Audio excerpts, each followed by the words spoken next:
मचिया बैठल जसोदा मात कृष्ण से अरज करे हो।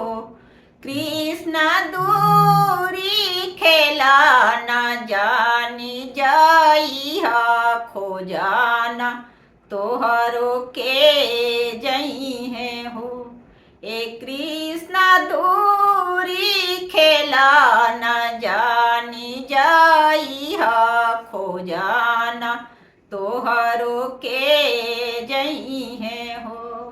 एक ताजे बाबा के दुलारी धिया सातो भैया के बहिना हो।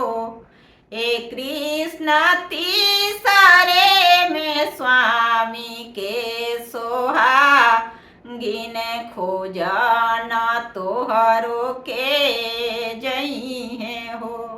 ए कृष्ण तीसरे में स्वामी के सोहागिन खोजाना तोहरो के जई है हो। इतना बचन कृष्ण सुने ले सुना हूँ न पावेले हो। ए कृष्ण चली भैले ओही रे कदम तर जहाँ रे साथी खेले ले हो। ए कृष्ण चली भैले ओही रे कदम तर जहाँ रे ग्वाल खेले ले हो। घड़ी राती बीतले पहाड़ी राती आव रूती सारा राती हो। ऐसा सुछातियानी दूधावा झुराइले कन्हैया हमरो नाइले हो। ऐसा सुछातियानी दूधावा झुराइले कन्हैया हमरो नाइले हो। एक ताजे बाबा के दुलारी धिया सातो भैया के बहिन हो। ए बहुआ तीसरे में स्वामी के सोहागिन कन्हैया काहे खोजेलू हो।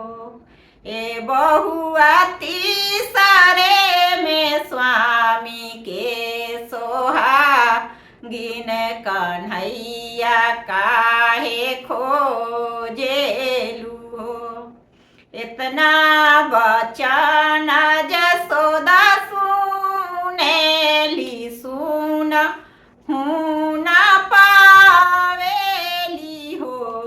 ए जसोदा चली भैली ओही रे कदम तर जहाँ रे कृष्ण खेले ले हो।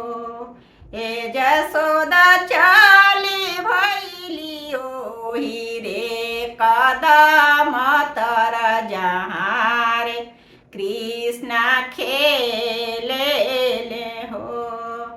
एक ताजे सातो भैया के बहिना त बाबा के दुलारी धिया हो। ए आमती सरे में स्वामी के सोहागिन कन्हैया काहे खोजेलू हो। ए आमती सरे में स्वामी के सोहागिन कन्हैया काहे खोजेलू हो। अगिला गो बाबा के दुलारी धिया सातो भैया के बहिन हो। એ કૃષ્ણ બજર પરો સ્વામી કે સોહાગીન કન્હૈયા ના બિસાર બહુ એ કૃષ્ણ બજર પરો સ્વામી કે સોહાગીન તોહે કે ના બિસાર બહુ